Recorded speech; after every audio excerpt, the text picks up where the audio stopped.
সব নবীদের ধর্মের নাম ছিল ইসলাম। অনেকে আমরা গুলিয়ে ফেলি, আমরা মনে করি শুধু আমাদের ধর্মের নামই ইসলাম, অন্য নবীদের ধর্মের নাম বোধহয় ইসলাম না। এটা ভুল। আজকে আকীদা খালেস করে নেন, কনসেপশন এন্ড আইডিয়া ক্লিয়ার করে নেন। সব নবীদের একটাই ধর্ম, চিল্লায় বলতে হবে কি নাম? তার প্রমাণ, তার দলিল কি? তার দলিল হচ্ছে আল্লাহর কোরআন। আল্লাহর কোরআন আমাদেরকে জানিয়েছে সব নবীকে আল্লাহ তাআলা একটা ধর্মই দিয়েছেন।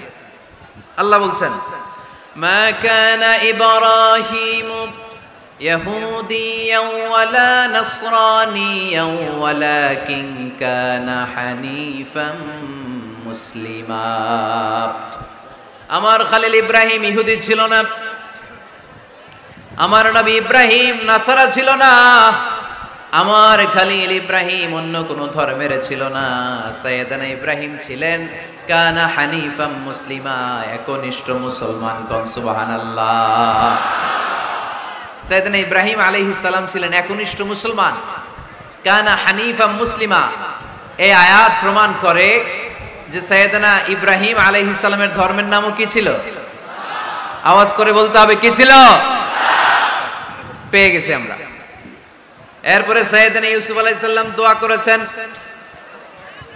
আল্লাহর মহাগ্রন্থ কোরআন সাক্ষী, তাওয়াফফানি মুসলিমান ওয়া আলহিকনি বিস-সালিহিন। ও আল্লাহ, আমাকে তুমি মুসলমান হিসেবে মৃত্যু দান করো, নেককার বান্দাদের সাথে আল্লাহ তুমি আমারে শামিল করে দাও। এই আয়াত থেকে প্রমাণিত হয় সাইয়েদনা ইউসুফ আলাইহিস সালাম মুসলমান ছিলেন। জোরে কোন ঠিক কিনা?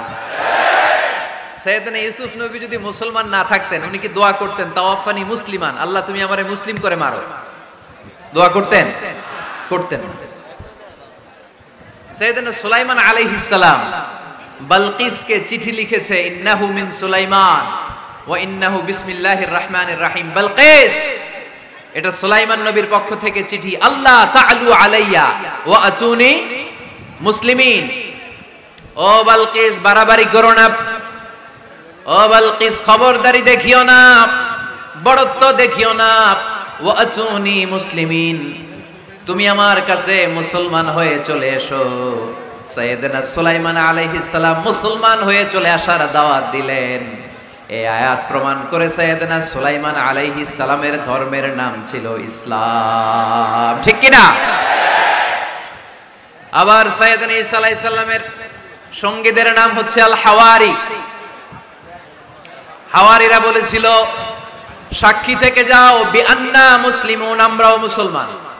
ঈসা আলাইহিস সালামের অনুসারীরা যদি বলে আমরাও মুসলমান, এটা প্রমাণ করে সাইয়েদনা ঈসা আলাইহিস সালামের ধর্মের নামও ছিল ইসলাম। জোরে বলেন ঠিক কিনা? ইসলাম ছিল তার ধর্মের নাম।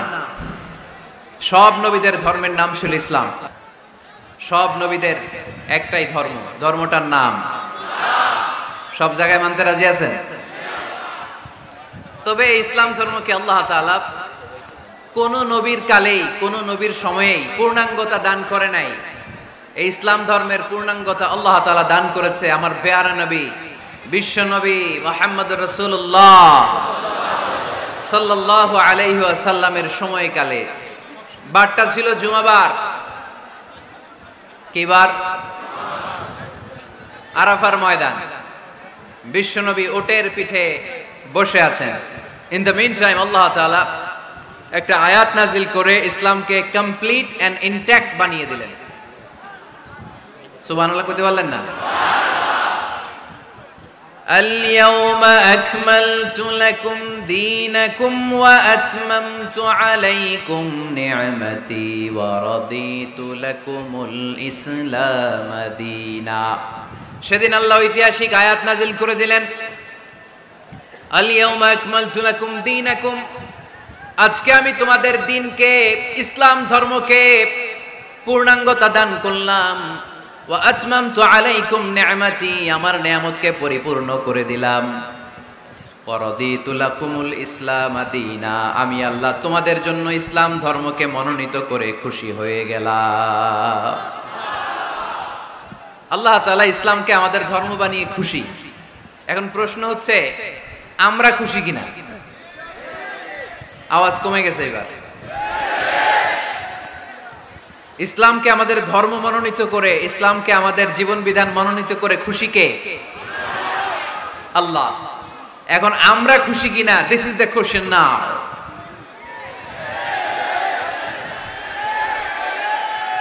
খুশি? কম না বেশি? আসলে আমরা বেশি খুশি এবং প্রতিদিনই এই ঘোষণা দেই যে আমরা ইসলাম পেয়ে খুশি, কিন্তু অর্থ জানি না, তাই বুঝি না। আমরা প্রতিদিন নামাজের পরে পড়ি রাদিতু বিল্লাহি রাব্বা, রব হিসেবে আল্লাহরে পেয়ে আমরা খুশি, ওয়াবিল ইসলামি দীনা, ইসলামকে ধর্ম হিসেবে পেয়ে খুশি, ঠিক কি না? এই দোয়াটা সালাম ফিরানোর পরে আমরা পড়ি না? পড়ি। রাদিতু বিল্লাহি রাব্বা, আল্লাহরে রব হিসেবে পেয়ে খুশি, ওয়াবিল ইসলামি দীনা, ইসলামকে দিন হিসেবে পেয়ে আমরা খুশি। এই ছেলেরা, এখানে কি হয়েছে রে ভাই? হ্যাঁ, কি নামছে? জিন আসছে, জিন। টিনের চালে লোক উঠছে। ঠিক আছে, যারা উঠছে বসে থাকো। ঠিক আছে, ঠিক আছে বাবারা, আর দুষ্টামি করিস না, এইদিকে তাকা, আর বিশৃঙ্খলা করো না, অনেক হয়েছে। আন্না থামো, হয়েছে, থামো। এই যে তোমাদের অভিভাবককে নিয়ে বসছি এখানে, এখন যদি বিশৃঙ্খলা করো এটা খুব খারাপ দেখাবে। আর এই যে মিডিয়ার ভাইরা আছে, চাইলে এরা নারায়ণগঞ্জে উঠাই দিতে পারে, আবার চাইলে এই নারায়ণগঞ্জে ডুবাইয়া দিতে পারে। তো এই মিডিয়ার সামনে এমন কিছু করো না যাতে করে তোমাদের এই প্রিয় এলাকা নারায়ণগঞ্জের বদনাম হয়। শুরুতেই আমি বলেছি যে নারায়ণগঞ্জের ছেলেরা খুব ভদ্র, সভ্য, শিক্ষিত, মার্জিত। গোটা বাংলাদেশে নারায়ণগঞ্জের সুনাম আসারা নাই। তো এই বিশৃঙ্খলা যদি করো, ক্যামেরাম্যানরা সব নিয়ে যাবে। অবশেষে কি ঘটলো আজহারের মাহফিলে? বিশাল টাইটেল, নারায়ণগঞ্জে একই ঘটলো দেখুন। তো এগুলো দিয়ে তোমাদের 12টা বাজায় দিতে পারে এরা। তো আমরা আর যেন বিশৃঙ্খলা না করি। আলহামদুলিল্লাহ এখন অনেক ঠান্ডা হয়ে আসছে। তো বলতেছিলাম, আমরা কিন্তু প্রত্যেকদিন ফরজ সালাতের পরে এই দোয়াটা পড়ি কিনা ভাই? রাদিতু বিল্লাহি রাব্বা, আল্লাহ তোমারে রব হিসেবে পেয়ে খুশি, ওয়াবিল ইসলামি দীনা, ইসলামকে ধর্ম হিসেবে পেয়ে আমরা খুশি। এই দোয়াটা পড়ি, কিন্তু অর্থ বুঝি না, তাই হৃদয়ে লাগে না, ঠিক কিনা? এজন্য অর্থ জানার দরকার আছে না নাই? আমি সব সময় বলি, প্রিয় ভাইয়েরা, কোরআনের অর্থ পড়ুন, মাতৃভাষায় কোরআনকে বুঝুন।